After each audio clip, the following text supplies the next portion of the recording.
today's video mga ka-people, magluluto po tayo ng shrimp. Butter shrimp with Sprite. At ngayon, nasutay na po natin ang ating garlic, onions with cooking oil and butter. Ngayon, ilagay na po natin ang ating shrimp. Okay? Where is the shrimp? Okay? Ito po yung ating shrimp. Okay? Lagay na po natin siya dyan.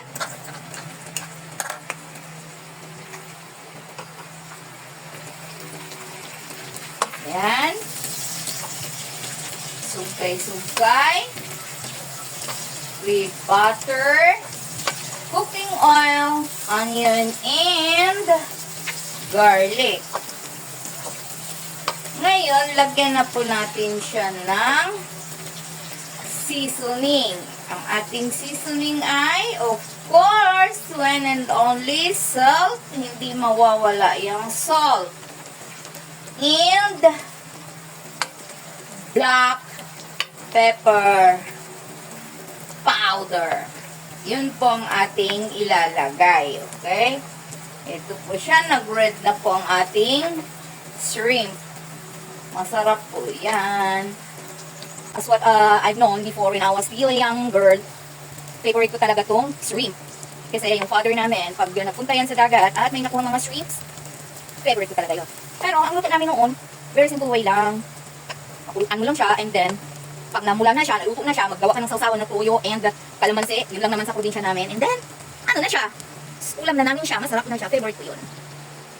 Ito na mga kapito, lagyan na natin siya ng pepper. And, ang ating salt for the taste. Ayan.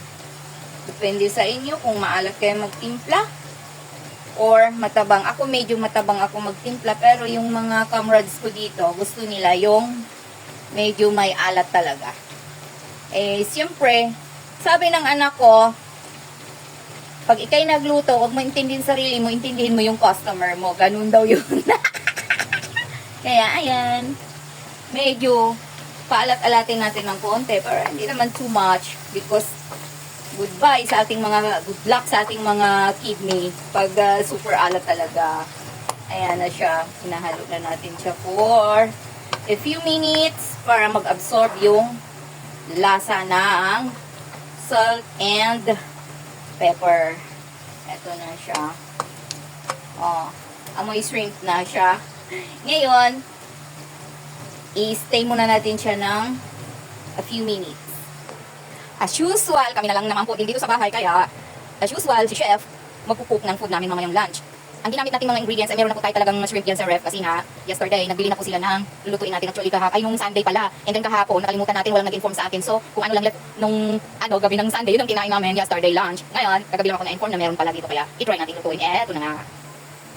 And of course, mga ka-people, mayroon tayo ditong chili oil. Lagyan po natin siya ng very slight lang because meron po tayong mga bata na hindi po kaya yung anghang. Kaya very light lang siya. Chili oil. Ganon. Oh.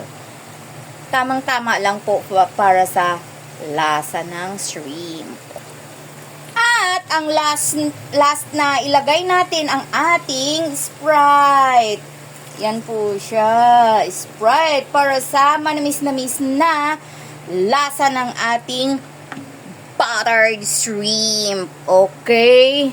Ganyan lang po siya. Sugkay-sugkay. For a while. A little bit sugkay-sugkay. And takpan natin siya. Leave for 3 minutes. Simmer natin siya. And then, at ito na po siya mga ka-people. Na saucy na po siya. Yung sabaw niya, unti-unti na pong nawawala. Pero sa amin, tama na to yung medyo may sabaw konti. Kasi yung mga bata natin, yung dalawa, lalo na yung dalawa, mahilig talaga sa sabaw. Kaya, hindi natin pwedeng patutuyuan talaga siya ng husto. Kailangan may sabaw. Kasi yung sabaw para sa kanin, ganon. Sabaw lang, ulam na, ganon. And of course, mga ka-people, tapos na siya. Ready to serve na siya. That's all for today's video. Subscribe